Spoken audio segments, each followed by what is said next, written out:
Hi friends, welcome to Surya's kitchen. இன்றைக்கி வீடியோவில் நல்லா மொறுன்னு சூப்பராக டேஸ்டியான மசால் வடை, அதாவது பருப்பு வடை எப்படி செய்கிறதுன்னு தாங்க பார்க்க போகிறோம்.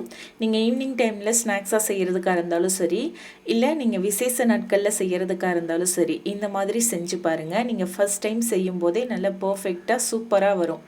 இப்போ வாங்க இதை எப்படி செய்கிறதுன்னு பார்க்கலாம். இப்போ வடை செய்கிறதுக்கு முதல்ல ஒரு பவுல் எடுத்துக்கோங்க. இதில் ஒரு சின்ன கப்பால் 1 கப் அளவுக்கு வடைப்பருப்பு அல்லது பட்டாணி பருப்புன்னு சொல்லுவாங்க, கடையில் கேட்டிங்கன்னா கிடைக்கும். இது நார்மலாக உங்களுக்கு கடலை பருப்பை விட கொஞ்சம் தட்டையாக இருக்கும், பார்க்குறதுக்கு துவரம்பருப்பு மாதிரியே இருக்கும். ஸோ இதில் செய்யும் போது தான் நல்லா மொறுன்னு சூப்பராக வரும். இப்போ இந்த பருப்பை ஒரு தடவை தண்ணி ஊற்றி நல்லா கழுவி எடுத்துட்டு மறுபடியும் நீங்கள் தண்ணி ஊற்றி ஒரு 3 மணி நேரம் இதை நல்லா ஊற வச்சுக்கோங்க. ரொம்ப நேரம் ஊறிடக்கூடாது, 3 மணி நேரம் ஊறினா போதும். இப்போ இதை மூடி போட்டு வச்சிடலாம். 3 மணி நேரம் நல்லா ஊறி வந்ததுக்கப்புறமா இப்போ இந்த பருப்பை ஒரு தடவை நல்லா கழுவிட்டு தண்ணி இல்லாமல் சுத்தமாக ஒரு வடிகட்டியில் போட்டு வடித்து எடுத்துக்கோங்க. தண்ணி சுத்தமாக இருக்கக்கூடாது. இப்போ இது இருக்கட்டும். இப்போ நம்ம ஒரு பெரிய மிக்ஸி ஜார் எடுத்துக்கலாம். இதில் ஒரு 4 பல் அளவுக்கு பூண்டு, 1 இன்ச் அளவுக்கு இஞ்சி எல்லாத்தையும் கட் பண்ணி போட்டுக்கோங்க, அப்போ தான் நல்லா அரைப்படும். 2 காஞ்ச மிளகாய் இந்த மாதிரி கிள்ளி போட்டுக்கோங்க. இப்போ வடைக்கு தேவையான அளவுக்கு உப்பு 1 டீஸ்பூன் அளவுக்கு சேர்த்துக்கலாம். இப்போ இதை மட்டும் நம்ம அரைச்சி எடுத்துக்கலாம். இந்த மாதிரி பல்ஸில் அரைச்சி எடுத்துக்கோங்க, அப்போ தான் நல்லா அரைப்படும். இப்போ இதில் நம்ம வடித்து எடுத்து வச்சுருக்க பருப்பை சேர்த்துக்கலாம். பருப்பை மொத்தமாக சேர்க்காதீங்க, ஒரு 1 டேபிள் ஸ்பூன் அளவுக்கு மட்டும் பருப்பை நிறுத்தி வச்சுக்கோங்க. அப்போ வடை சாப்பிடும்போது அங்கங்கே கடிப்படும், அங்கங்கே பார்க்குறதுக்கும் அழகாக இருக்கும். இப்போ இந்த மாதிரி கொரன்னு அரைச்சி எடுத்துக்கோங்க. தண்ணி எதுவுமே நீங்கள் அரைக்கும் போது சேர்க்க தேவையில்லை. பூண்டு இஞ்சியில் இருக்க ஈரப்பதமே போதும். பருப்பு நம்ம நல்லா ஊற வச்சு சேர்த்துருக்கோம், அந்த ஈரப்பதமே போதும். தண்ணி சேர்க்காம விட்டு நல்லா இந்த மாதிரி கொரப்பாக அரைச்சி எடுத்துக்கோங்க. இதை ஒரு பவுலில் மாற்றிட்டு கூட நம்ம நிறுத்தி வச்சுருந்த பருப்பையும் சேர்த்துக்கோங்க.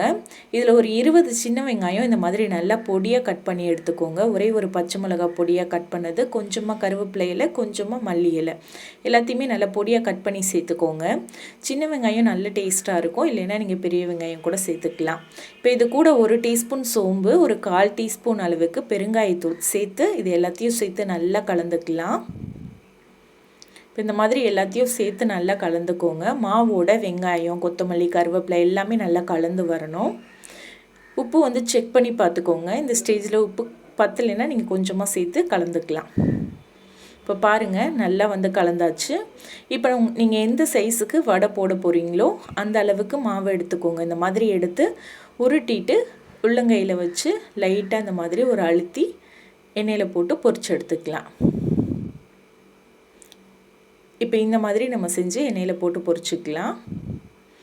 இப்போ பொரிக்கிறதுக்கு தேவையான அளவுக்கு எண்ணெயை சூடு பண்ணிக்கலாம். நான் கடலை எண்ணெய் எடுத்திருக்கேன், நீங்கள் எந்த எண்ணெய் வேணாலும் பயன்படுத்தலாம்.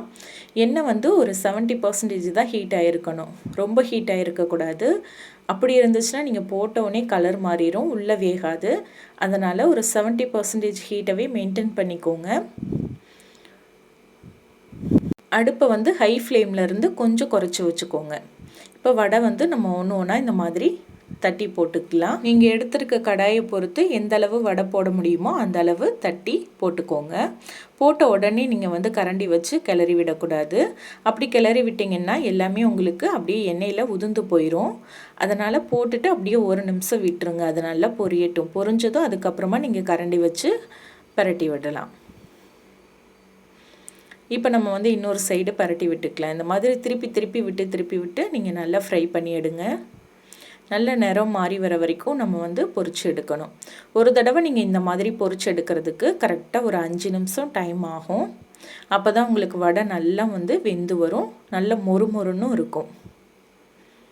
இப்போ பாருங்கள், நல்லா கலர் மாறி வந்துருச்சு. இப்போ நம்ம இந்த வடையை எடுத்துடலாம். இதே மாதிரியே நீங்கள் ஒன்றா தட்டி போட்டுக்கலாம். நம்ம 1 கப் பருப்பு எடுத்தோம் இல்லையா, அதுக்கு பார்த்திங்கன்னா உங்களுக்கு சரியாக இந்த சைஸுக்கு வடை ஒரு 14 வடை வரும். இப்போ அவ்வளோதான், இதை எடுத்தாச்சு. இதே மாதிரியே நீங்கள் மீத இருக்க மாவு எல்லாத்தையும் ஒரு பேஜாக போட்டு பொரிச்சு எடுத்துக்கோங்க. அவ்வளோதாங்க. ரொம்ப சூப்பராக நல்ல டேஸ்டியாக மொறுமொறுன்னு பருப்பு வடை ரெடி ஆயிருச்சு. கண்டிப்பாக நான் சொன்னேன் இதே அளவில் இதே மாதிரி நீங்களும் செஞ்சு பாருங்கள். நம்ம தட்டுவண்டி கடையில் இல்லை ரோட் சைட் கடையில் டீ கடையிலலாம் வாங்கி சாப்பிட்ற மாதிரி ரொம்ப சூப்பராக இருக்கும். ட்ரை பண்ணிவிட்டு எப்படி வந்ததுன்னு மறக்காமல் கமெண்ட் பண்ணுங்கள்.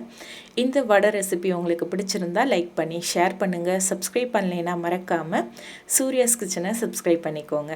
தேங்க்யூ.